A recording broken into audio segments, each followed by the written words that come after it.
This thing was way easier back when it was just audio.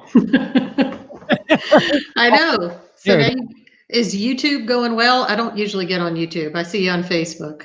Yeah, it's decent. I mean, that's where a lot of folks are. I don't go on YouTube ever, so I don't know. Yeah. You're talking all day, every day. Right. Now I'm tangled up in my headphones. All right, my goodness.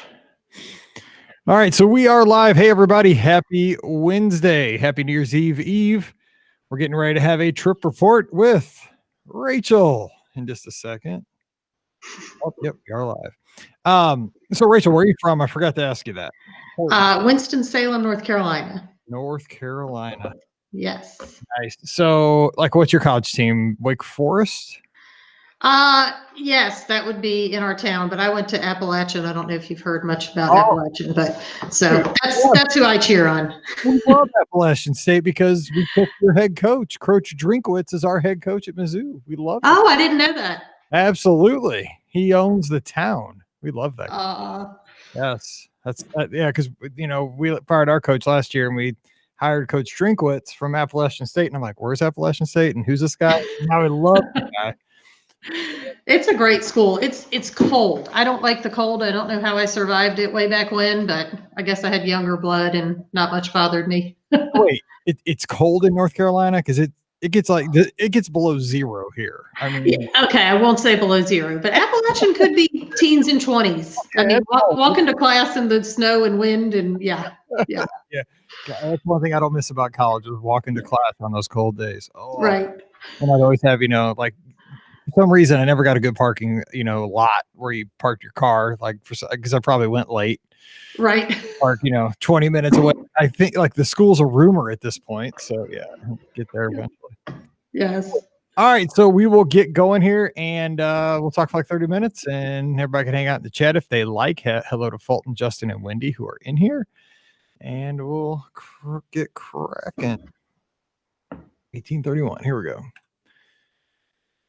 Welcome to episode 1831 of the Be Our Guest Walt Disney World Trip Planning Podcast. I'm your host, Mike Rallman from BeOurGuestPodcast.com. And of course, one of the senior agents over at the Magic for Less Travel. Happy Monday to you. Hope you are settling in to 2021. That's right. You got to remember, write that on your checks. No, that just shows I'm old. Nobody writes checks anymore. But you know what? It's just great to not be saying 2020. I know 2021 hasn't magically changed everything, right?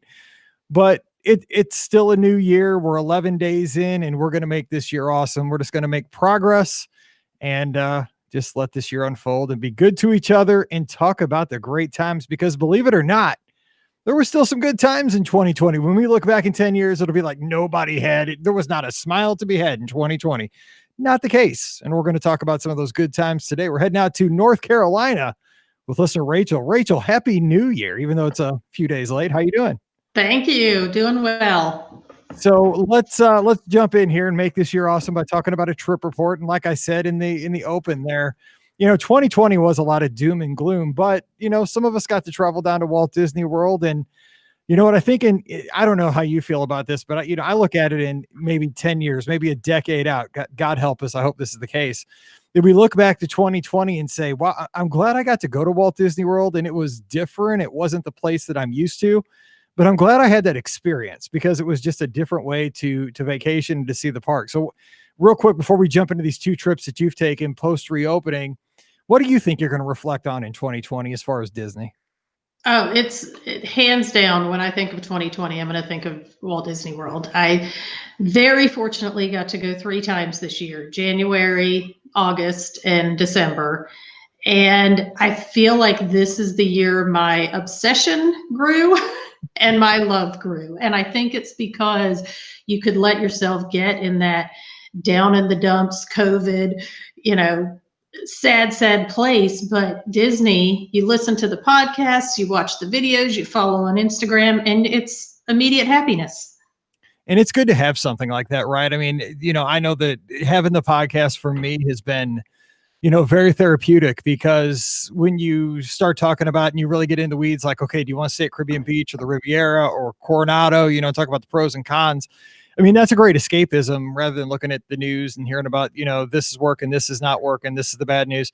It has been great. So I was very thankful that we got to rally together as a podcast community in 2020.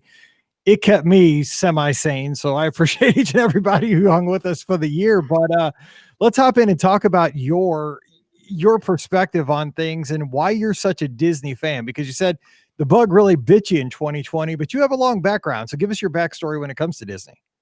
I know I went for the first time when I was 3 because I found a picture recently with the date on it. So I was like, oh, I was there for the first time at 3. And then I think as a family, it was my sister and I and our parents, and we probably went, I don't know, maybe every 4 years. And then it's like you had the big gap between when I started college and had kids of my own where we didn't go much. And then once I had kids, my parents really wanted to take them. Unfortunately, my mom was diagnosed with ovarian cancer. And so we thought, we can't put this off. If we're going to go, let's go. So when my kids were 4 and 6, we went with my parents and my husband and my sister, and it was amazing. And I know people always say, oh, they're not going to remember it at 4 and 6, but if you could see the pictures of my mom's face watching my kids, awesome. So that kind of sealed the deal for me. And unfortunately, both my parents passed away the next year, and since then, I feel like it's my way to connect to them.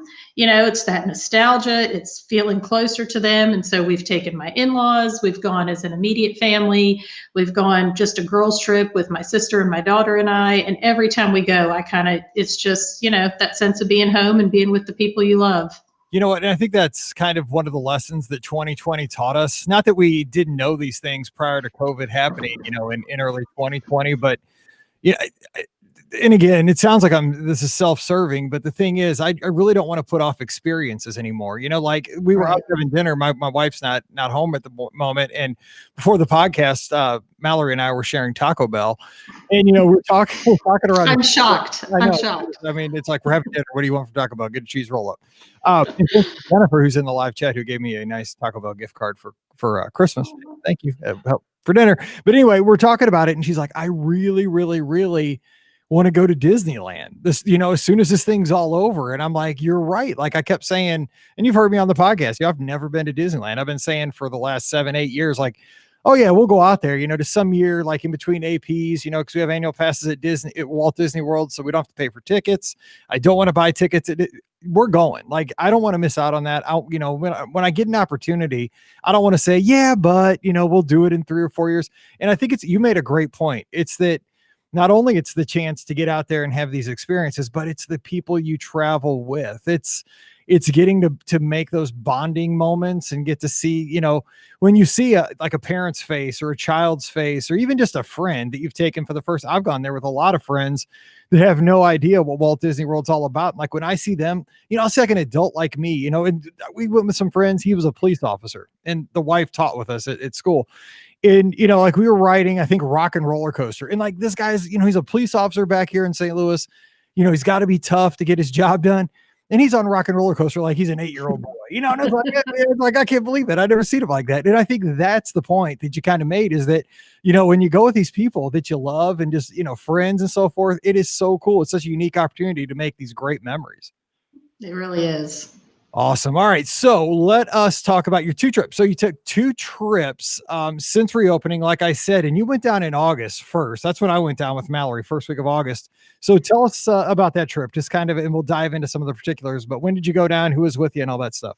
It was the first week of August, or maybe the second. I think we got there right when you left. And it was funny because I had discovered your podcast shortly after COVID. And I just loved talking about it. And then once the YouTube videos came out when the park reopened, and I was hooked. And then you guys started talking about it, and you kept saying, I'm getting the bug. And I was the same way. And unfortunately, my husband and my teenage son are not obsessed with Disney like my daughter and I are.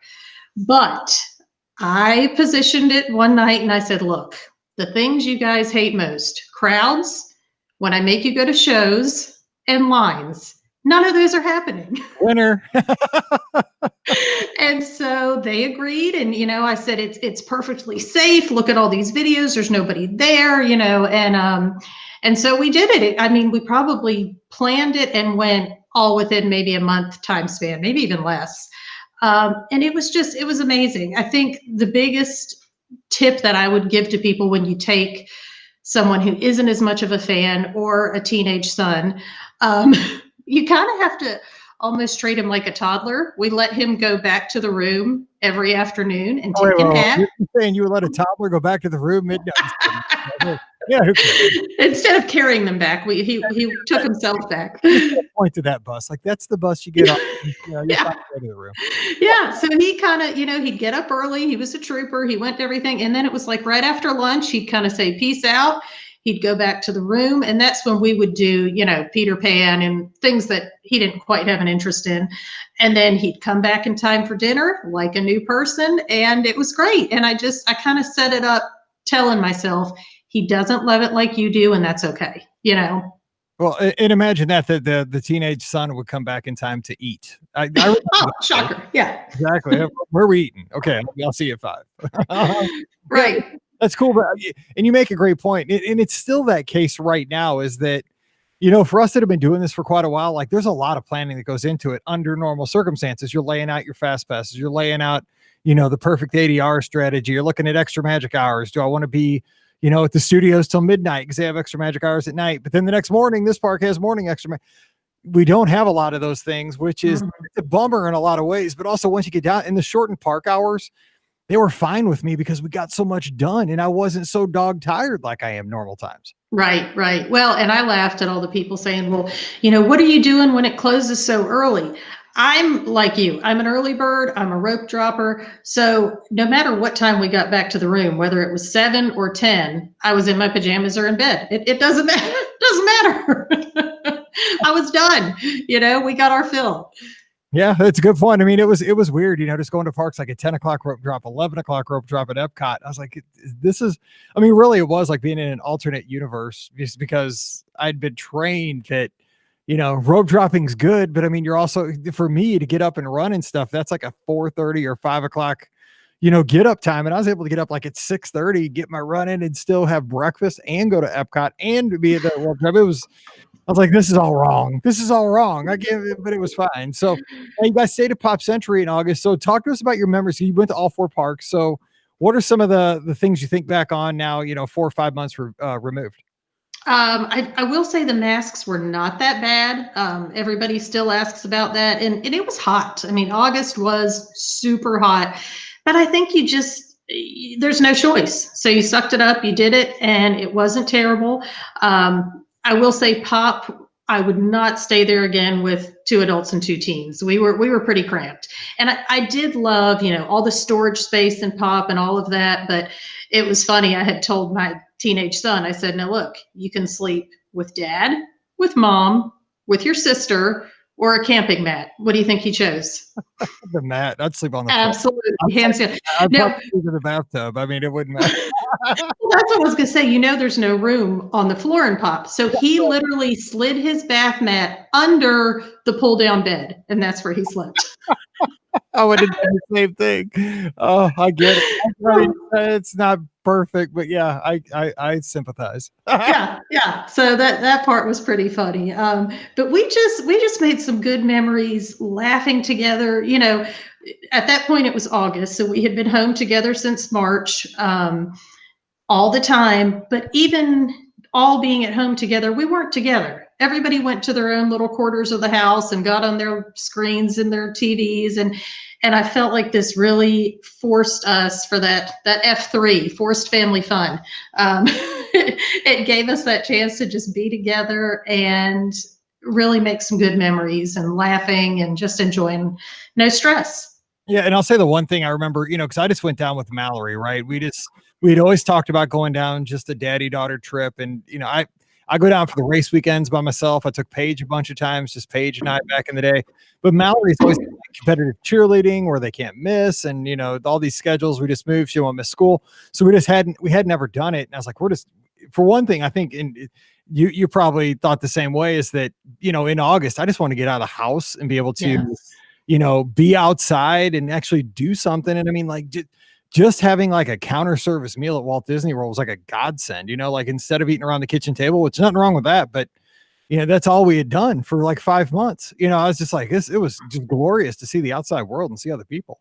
It truly was. And it was, we hadn't gone out to eat or done anything like that in North Carolina, but you got there and when you saw how safe everything was, I mean, I remember one night we ate at, I don't know if I say it right. Is it Via Napoli or Via Napoli? Via Napoli, I think. Via Napoli. You're asking a guy from St. Louis to say it. That's how I hear it. I don't know. I know. But we, I mean, we truly could have been the only ones in that restaurant. That's how far out they had us spread. So we felt safe the whole time. And it was great to feel normal again.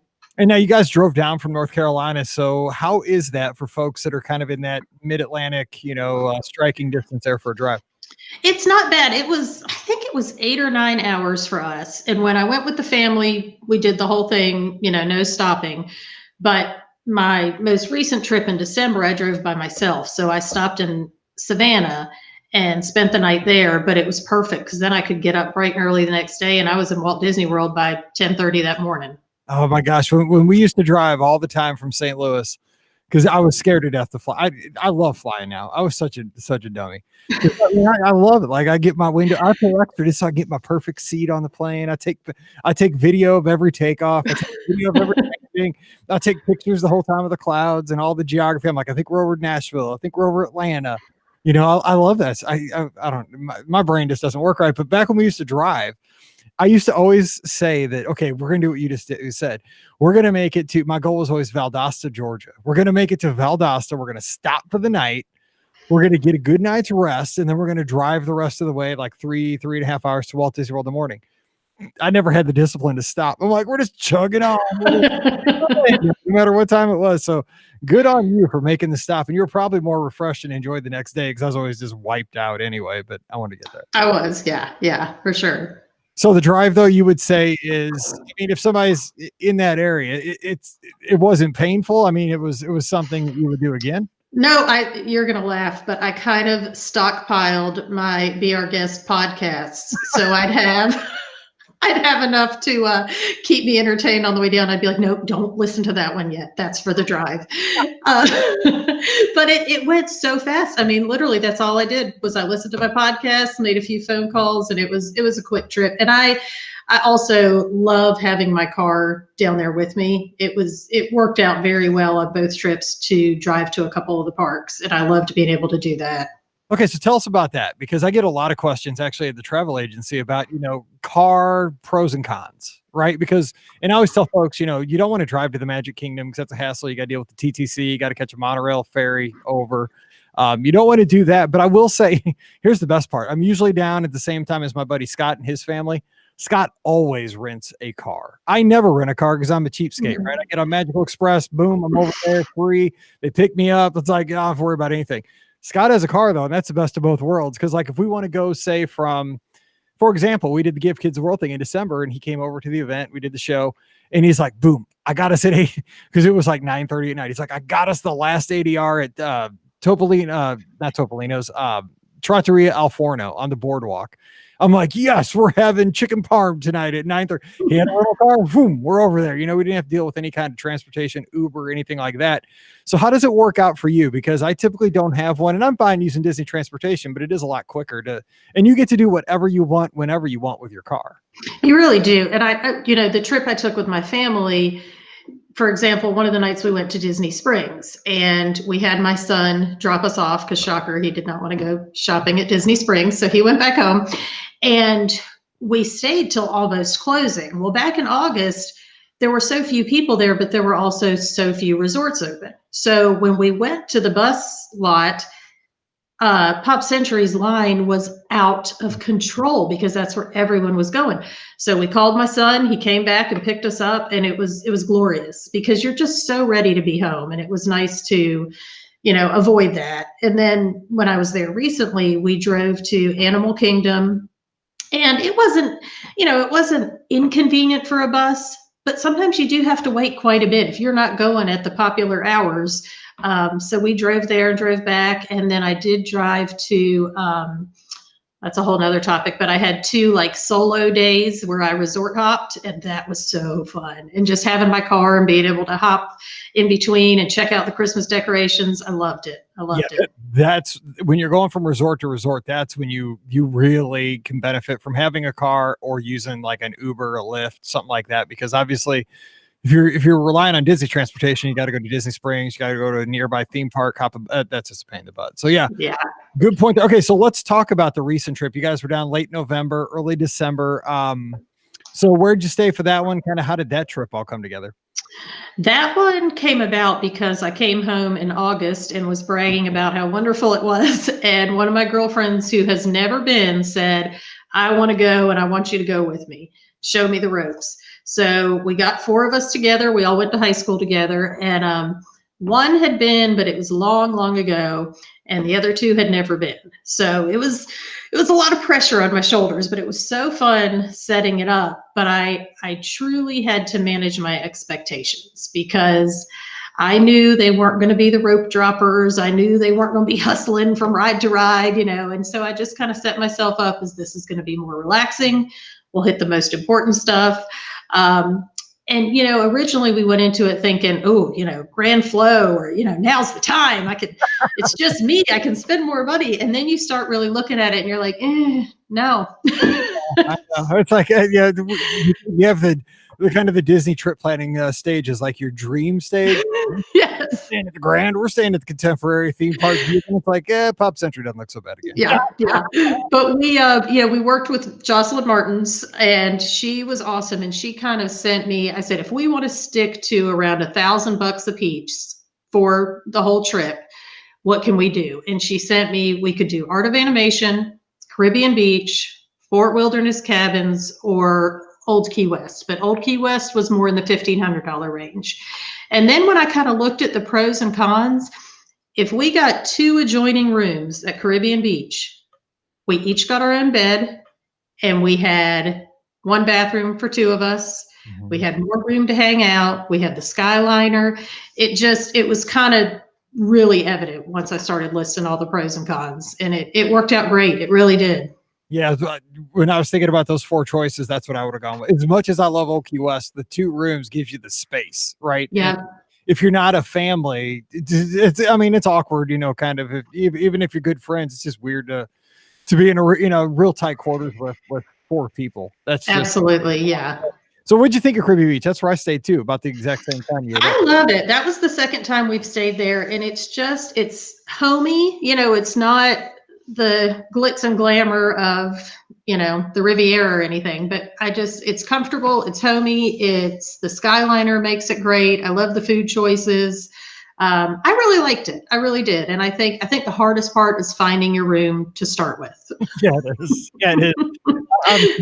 I just remember one time at Riverside, I never found my room because it was Alligator Bayou, and I'm like, I swore to my wife, I'm like, this was before I worked in travel. I had the podcast though, it's kind of scary, and I'm like, I promise you, we will find this room, we will find this building number. I'm looking at the map. Yes, we're here. Yeah, it's sad. Some of those suckers are big. Yes. Let me ask you this too. So you said you had 2 friends who had never been. I think that's curious that, especially the one friend that really reached out and really wanted to go for the first time, that she really wanted to go during this time, like during a pandemic, during where everything is so topsy-turvy. So kind of how did you approach that for those 2 people who had never been, to kind of get them prepared for what they were getting themselves into? I did warn them about a lot of things being closed, a lot of options, especially for dining, we're going to be less. And the shows, I said, when you come back, you're really going to want to do those. But the friend who originally suggested it, she has a teenager with autism. And she said, I really want to go alone for the first time to kind of see what he would be able to do, what he won't be able to do. And it was great. She kind of got a good grasp, even things like A Bug's Life. She said, we would have gone on that and I wouldn't have thought twice. She said, he will hate that. He'll absolutely hate that. Yeah. That's such a great idea.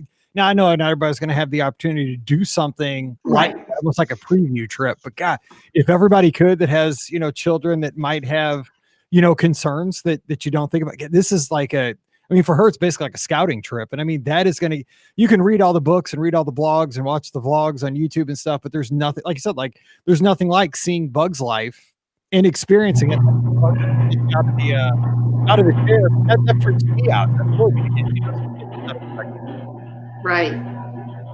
perspective. Whoops. Sorry. No worries, no worries. We'll keep going. Okay, so did what do you think they thought though, kind of on the back end of the trip for the first timers? I mean, did they say, "Well, I wish"? I mean, or is it a case of if you don't know, you don't know, like you don't even realize it because you don't have perspective? The biggest thing they did keep saying was they kept saying it's going to be so different the next time we come because Rachel's not going to be with us. We won't know all the ins and outs.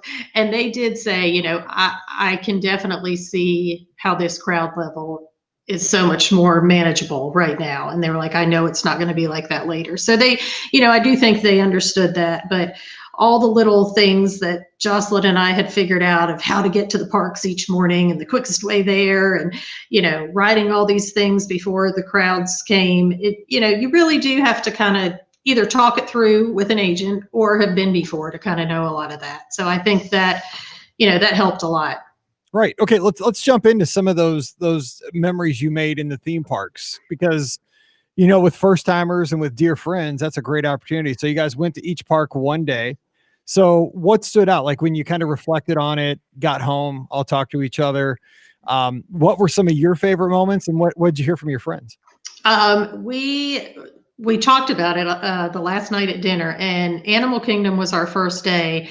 And one of their favorite things was, I don't know the official name of it, but the Flight of the Macaw Birds. Oh, you mean the birds, the real birds that you watch by the Tree of Life? Yes, Yeah, those yes. things are amazing. Like those are real people. Yes, and that's what they said. They said, I think I liked it so much because it was so unexpected. I knew it was going to happen. And so I kept saying, just hang here, just hang. I promise, I promise. And they were all just in awe at that. So that was really cool. And of course, they loved the classics like Everest and Flight of Passage. And, I can't ride Flight of Passage because I get very motion sick, but I went on it anyway and just closed my eyes the whole time because I wanted to hear them. That's a good idea. I don't ride it either. So Yeah. I'm not a fan. Yes. And then the other highlight of Animal Kingdom was drinks at Nomad Lounge sitting out on the deck. It was wonderful. I was so glad we fit that in. Yes, if you're going with friends, that is a requirement. Yes. Those sofas looking out over the river there. Oh, it's perfect. Yes, that was great. And it was hard because they were very slow moving on that first Animal Kingdom day. It opened at 9, closed at 5. We didn't stroll in there until 11 a.m. It was taking everything in me to kind of just take deep breaths. It's going to be all right.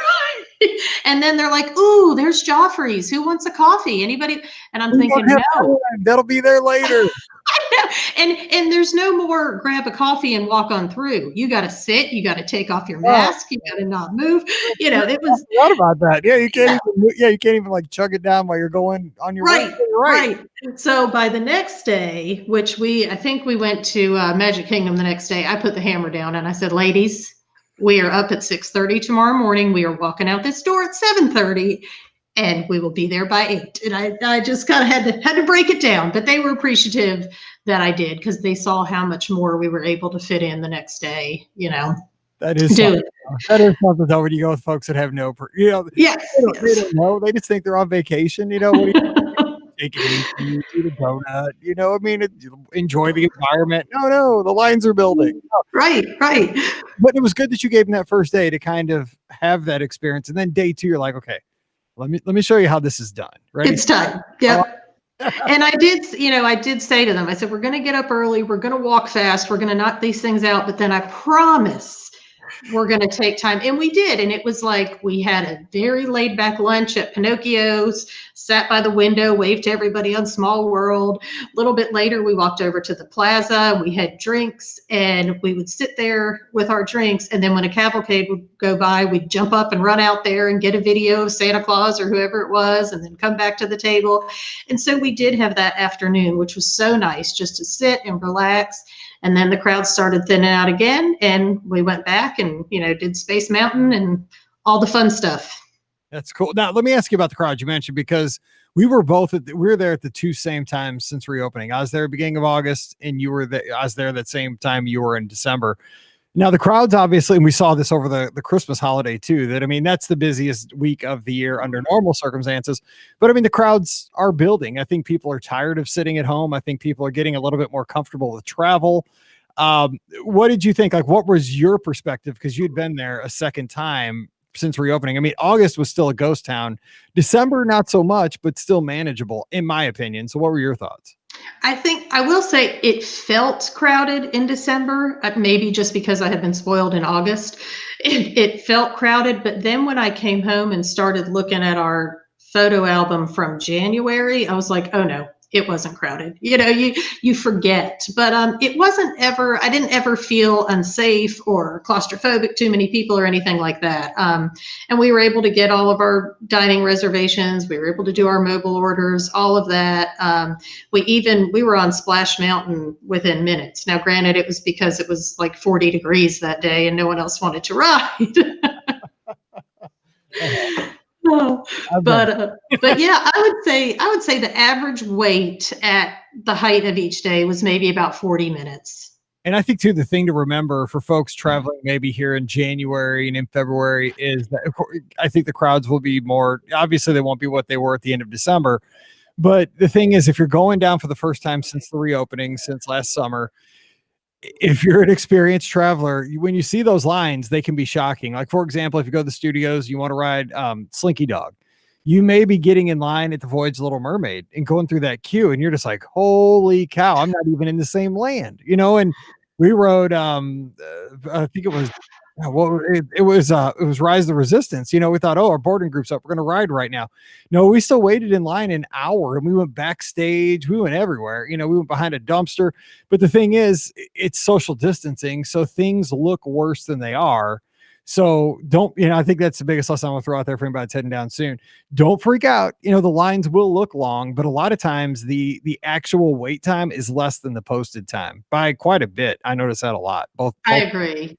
Yeah. The big rides, like I said, average was maybe 40 minutes, and that was only at the height of the day. Early morning, later in the afternoon, you were good.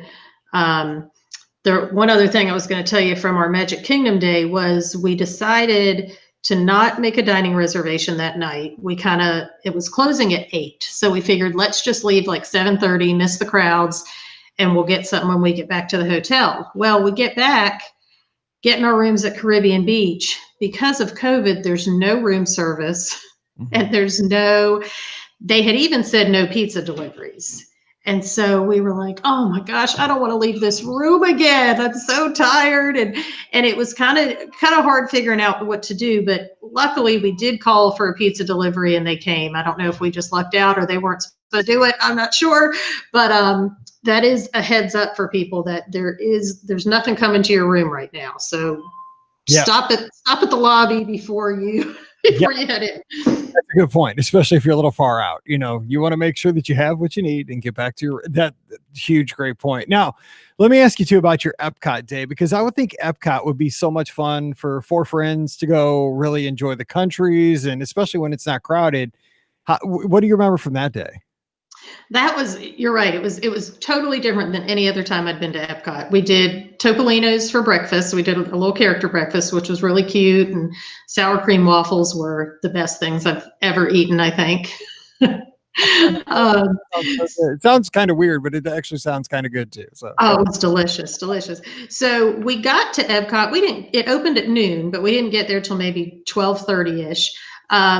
At that point, we did have to wait for Test Track. We didn't wait too long for Soarin'. We ended up not riding Frozen at all because it was so long. And again, for adults, they were kind of like, I don't care if I miss it.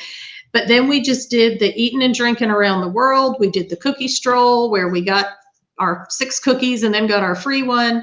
And I feel like this trip finally gave me an appreciation of World Showcase. I never got it before this, and going with adults, I got it. It was fun. It wasn't kids whining, why aren't we on the rides? And it just, we found Katsura Grill, had that nice little patio next to it, and they had heaters out there. It was a really cold day, and we sat next to the heaters and just enjoyed the atmosphere and enjoyed the sights and sounds. And I just feel like I had never previously really gotten to do that.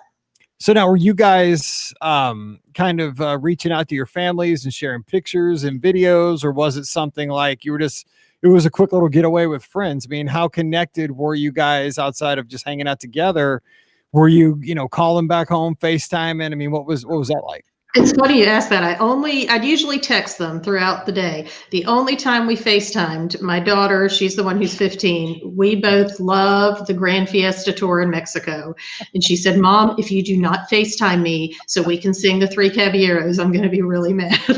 That's sweet. I love it. That's so cool. So it was our last night of the ride at Epcot. I mean, we probably had 10 minutes left before park closed, jumped on the boat and I FaceTimed her and she was happy as a lark. Oh my gosh, that's that. You know what? I love that it's such an obscure attraction too. Like, 'cause it's Right. the perfect one to do something like FaceTime. At least their favorite ride isn't like rock and roller coaster. That'd be a lot. Right. Well, and my three friends were probably thinking of all the rides, this is what she wanted to. I love it. It's like, hey, she's gonna be a Spanish major in college. Right. I thought I'd make up some kind of story. All right, so let me ask you though about the studios. Now, did you guys attempt? Did you get on Rise? Was it something that was not on your list? How that? Because I got to ask. Everybody always wants to know. Oh, I didn't really give them an option. We were trying for Rise for sure. So I made everybody get up at like 6:45. We all sat on our beds with our phones and did get a boarding pass right at 7 o'clock. I think it was like number 15. Wow. And so then this was great. They all said, can we go back to bed? And I was like, well, the park opens at 10, which means we should get there at 9. So we should really leave here in an hour. I know you're going to be shocked. I went to Hollywood Studios by myself that morning. Well, you know what? Your friends go with Ricky. You need to send Ricky with them. He goes back to bed after getting your boarding group, and like you're like me. I'll see you at the park. I'll see you.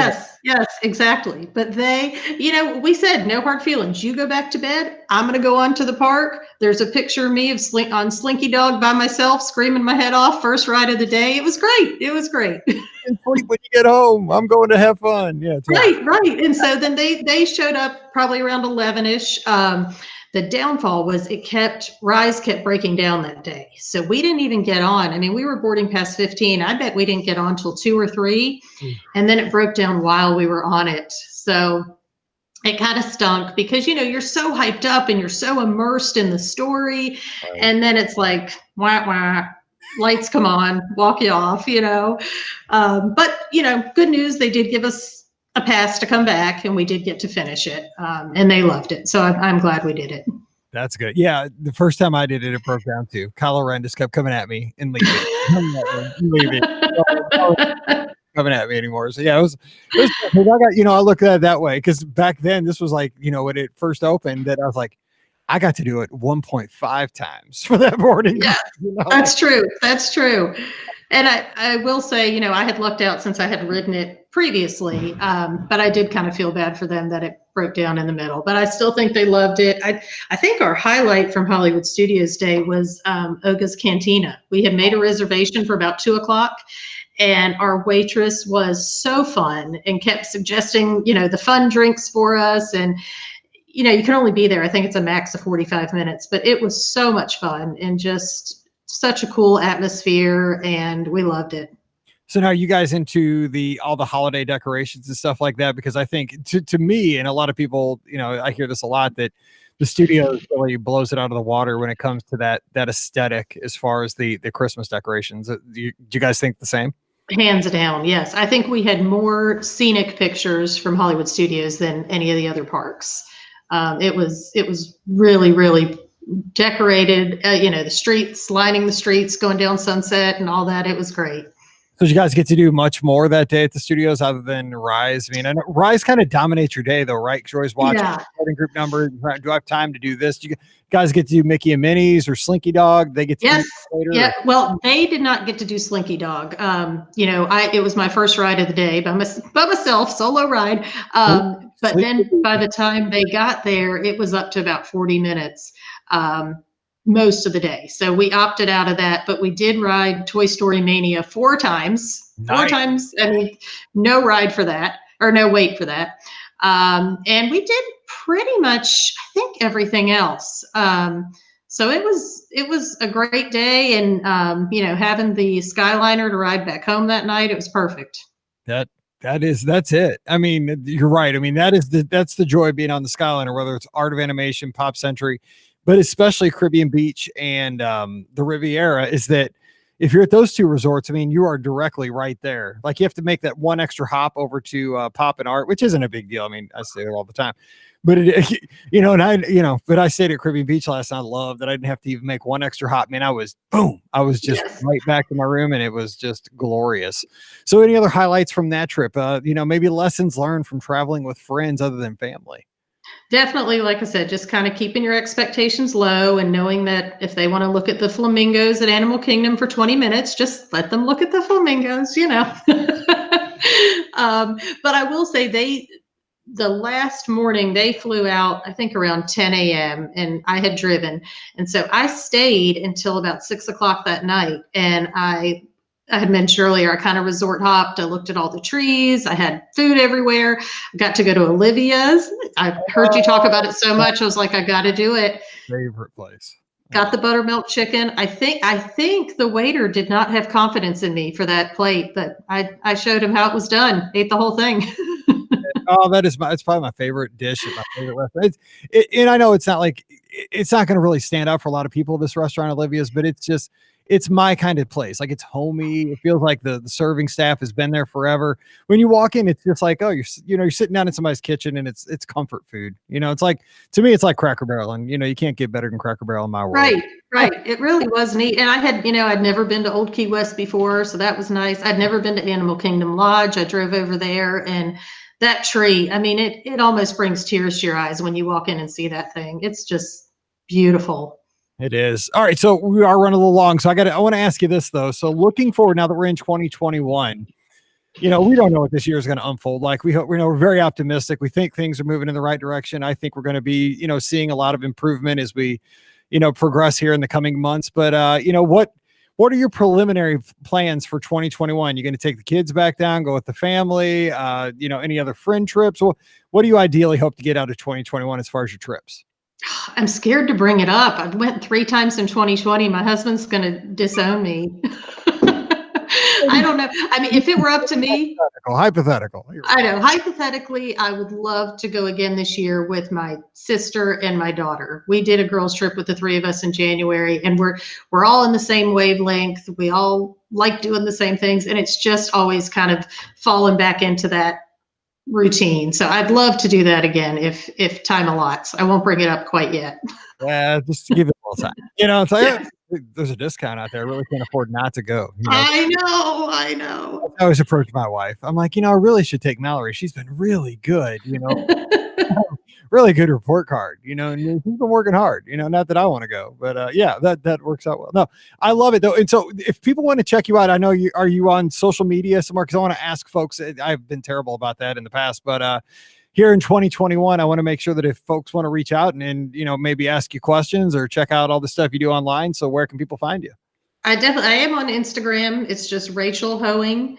And unfortunately, I did not post any pictures from our trip because I have an aunt who would have gone into cardiac arrest had she known I was at Walt Disney World in the middle of the pandemic. So I get a lot of folks back home like, wait, you were doing what? I'm like, this is my job, this is what I do full time now. I am down there. I am safe. I am going to I'll be honest. Like I flew back for, that I was down, December 5th, we had this special event at Give Kids the World.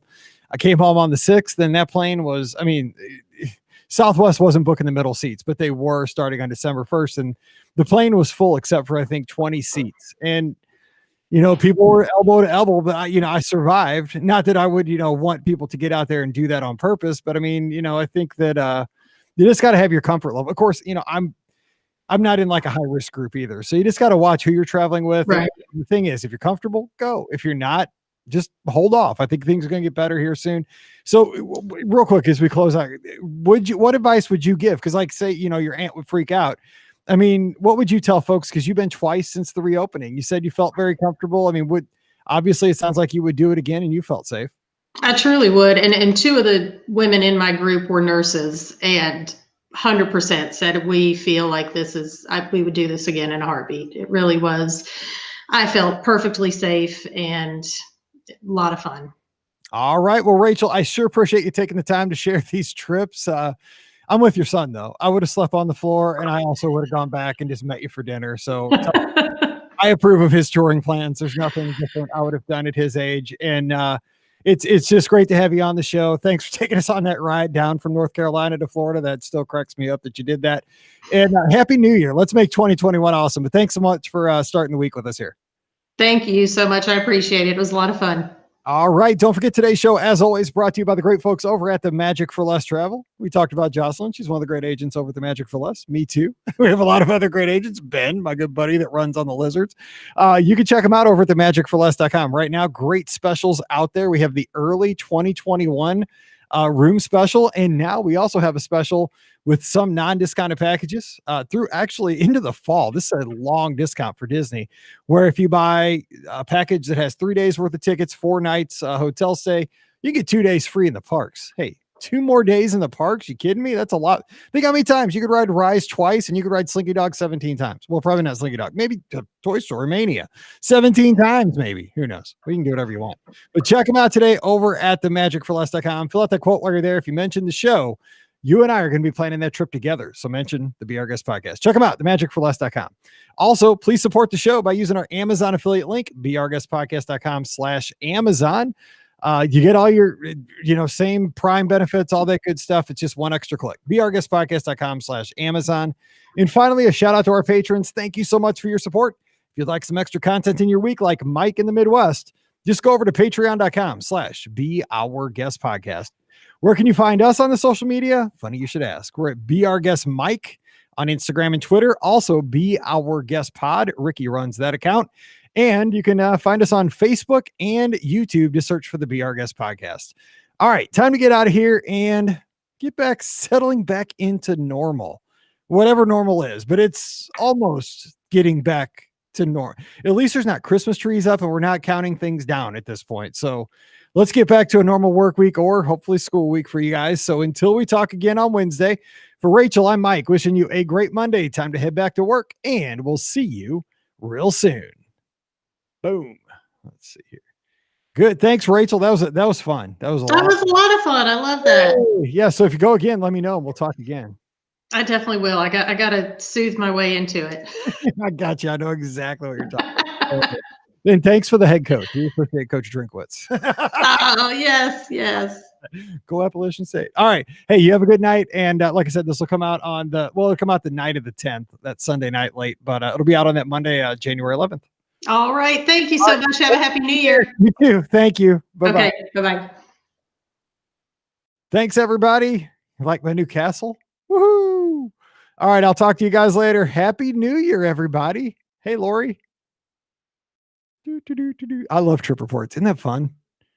I would have been just like her son. I love stories like that. Her son slept on the floor. I would have probably done the same thing. And I would have not missed a meal. Jennifer, Happy New Year. Can we get some snow, please? All right. See you guys later. Bye-bye.